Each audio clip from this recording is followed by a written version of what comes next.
Hello and God bless you. This is Bishop Canyon with another 5-minute meal. Today I want to talk to you from the topic, I heard it through the grapevine. Listen, one day there was a man who was walking in a vineyard. It was harvest time and the branches were loaded with grapes. When he left the vineyard, he brought some grapes with him. After a few days home, he noticed that the grapes were discolored and the grapes started shriveling up. Well, my question is, what happened that brought about the change in appearance to the grapes? Well, when he plucked the grapes from their branches, something immediately happened to the grapes. What happened to the grapes was they died. You see, the moment he plucked the grapes from the vine, the grapes were separated from the life of the vine and they died. Death is basically the separation of one thing from another that causes a change in the relationship between the two. Physical death speaks of when the immaterial part of you separates from your material body. Relational death occurs when two people who were once married or dating go their separate ways. The grapes were alive until they were plucked from their life source. Previously, the soil provided the roots, provided life to the roots provided life to the vines provided life to the branches, and the branches provided life to the grapes. This cycle was broken when he plucked the grapes from the vine, and when that happened, they died. This, my friend, is what happened to all humanity when we were separated from the life of God through the sin of Adam. Because in Adam, we all died. And just as children inherit qualities from their parents, we inherited a death sentence from Adam, the father of us all. You don't look dead, but you are dead nevertheless. The corruption and decay of humanity is proof of our death. How else can you explain the evil and wickedness in the world we see? We see mass shootings. We see rampant violence. What you see and do is evidence that there is death and decay working in humanity.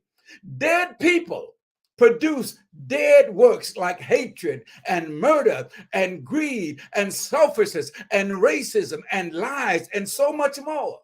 Listen, in your youth now, you don't look as though you're dying. You're strong and energetic, but as time passes, you too become discolored and shriveled. Your steps become shortened, your sight dims, your skin wrinkles, and your pains are more frequent in occurrence and varied in location. Somebody can say amen right there. We are all dying. We are all in different stages of death. Regardless of your race, your economic status, power, or prestige, you are dying. The rich die, the poor die, black, white, brown, yellow. We all die. But now, since death is inevitable, it is incumbent upon you to find out as much as possible about what happens after you die, because when you die, it's too late to get information. How you choose to live reveals what you believe happens when you die. If you believe that there is no existence beyond death, you will live only for the here and now. You view life as an occasion to do whatever you want with no restraints, because when you die, none of it matters. But before you commit your life to that kind of reasoning, you got to ask the question, why do I believe what I believe?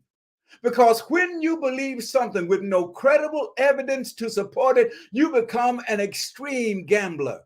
You are gambling your future on nothing more than conjecture, nothing more than a guess. Brothers and sisters, in a court of law, a person's guilt or innocence is established or made credible by evidence, not a guess. The resurrection of Jesus Christ was God's response to death.